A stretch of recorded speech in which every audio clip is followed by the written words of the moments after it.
Seja bem-vindo ao podcast MG Familiar.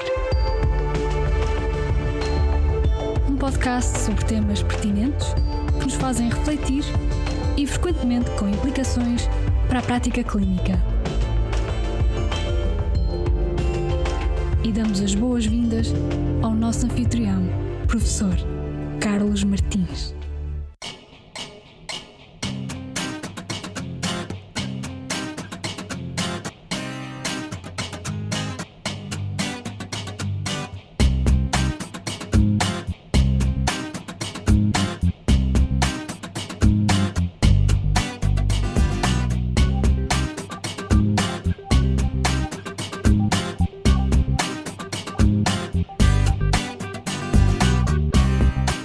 Seja bem-vindo a mais um episódio do podcast MG Familiar. Hoje vamos explorar um estudo interessante publicado há poucas semanas na JAMA Network Open e que aborda as consequências das mudanças das recomendações da United States Preventive Services Task Force para o rastreio do cancro da mama. E por si só, este aspecto de avaliar as consequências das mudanças das recomendações já é muito pertinente para nós, médicos de família. Todos estamos habituados a assistir ao longo dos anos a uma certa variação das recomendações, nomeadamente em relação à idade do início de rastreio, mas raramente vemos a avaliação no mundo real das consequências dessas alterações, da mudança das recomendações. Então, em 2009, a United States Preventive Services Task Force alterou as suas recomendações para o rastreio do cancro da mama, propondo mudanças significativas. Antes dessa alteração, recomendava-se às mulheres com mais de 40 anos que efetuassem uma mamografia de rastreio de 1 em 1 ou de 2 em 2 anos. A partir de 2009, para as mulheres entre os 40 e 49 anos de idade, esta entidade passou a recomendar a decisão médica partilhada individualizada sobre a realização ou não da mamografia, em vez do rastreio sistemático de todas as mulheres. Para as mulheres entre os 50 e os 74 anos de idade, o rastreio bienal, ou seja, de 2 em 2 anos, foi mantido. E em relação às mulheres com mais de 75 anos de idade, a evidência foi considerada como sendo insuficiente para recomendar a favor ou contra o rastreio por rotina. O objetivo desta alteração era reduzir os danos associados ao rastreio excessivo, como falsos positivos, sobrediagnóstico, ansiedade e procedimentos desnecessários. No entanto, essas mudanças suscitaram alguma controvérsia e os opositores a esta alteração argumentavam que a redução na adesão ao rastreio pudesse originar um aumento de diagnósticos tardios, de cancros mais graves e de tratamentos mais invasivos.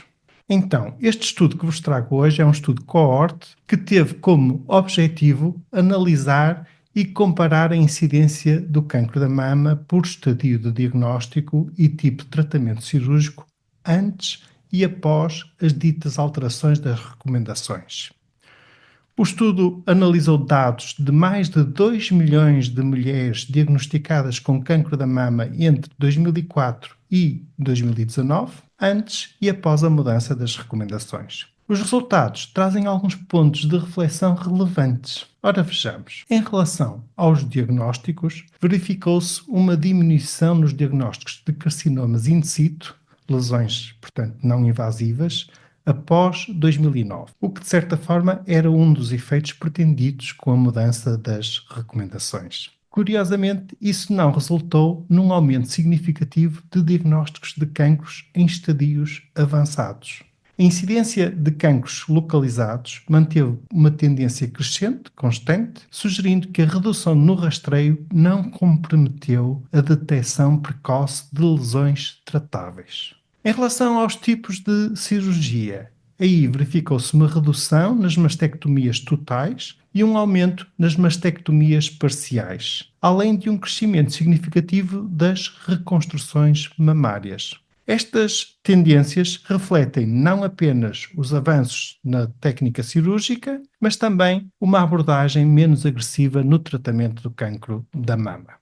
Em conclusão, podemos dizer que a grande mensagem deste estudo é que a desprescrição na área do rastreio do cancro da mama, de acordo com a alteração realizada em 2009 nas recomendações, parece ter sido positiva, pois diminuiu os diagnósticos de carcinomas in situ, que, como sabemos, é o tipo de situação que mais vezes se associa ao sobrediagnóstico. E isto sem se verificar um aumento significativo de diagnósticos de cancros em estadios avançados.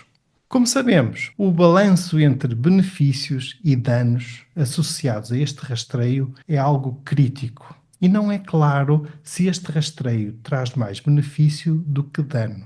De acordo com a revisão sistemática e meta-análise da Cochrane, se rastrearmos 1000 mulheres por um período de aproximadamente 11 anos, evitamos que uma mulher morra por cancro da mama. Não reduzimos a mortalidade por todas as causas e, ao mesmo tempo, teremos 100 mulheres com um resultado falso positivo e 5 vão ser sobrediagnosticadas. Ou seja, vão ser diagnosticadas desnecessariamente como tendo cancro e vão ser submetidas a tratamento, tudo isto com grande impacto na qualidade de vida dessas mulheres. Por outro lado, este estudo é ainda mais relevante porque no ano passado a United States Preventive Service Task Force voltou atrás e alterou novamente a sua recomendação, passando a recomendar o rastreio de todas as mulheres outra vez a partir dos 40 anos de idade.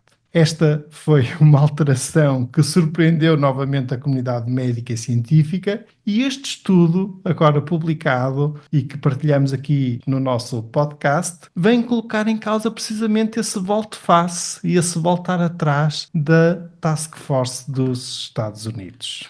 Enfim, podemos dizer que a abordagem ao rastreio do cancro da mama e o debate científico continuará certamente em evolução, mas mais do que nunca é fundamental ponderar bem os benefícios do rastreio e os potenciais riscos de sobrediagnóstico, de tratamentos desnecessários e falsos positivos. E nós, médicos de família, o nosso papel é ser o elo de ligação entre a evidência científica e a realidade individual de cada paciente. E isso inclui ajudar as nossas pacientes, as mulheres, a compreenderem as opções e a tomar decisões informadas que respeitem os seus valores e preferências.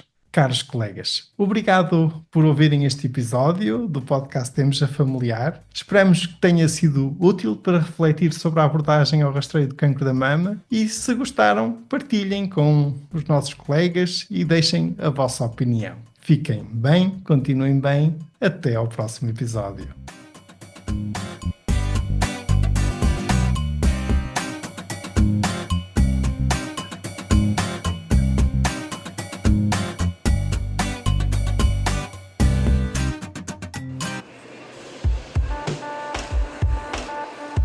E terminamos assim esta edição do podcast MG Familiar. Muito obrigada por nos ouvir. Se desejar completar a sua leitura, muitos dos conteúdos abordados neste podcast estão disponíveis em www.mgfamiliar.net. Até ao próximo episódio.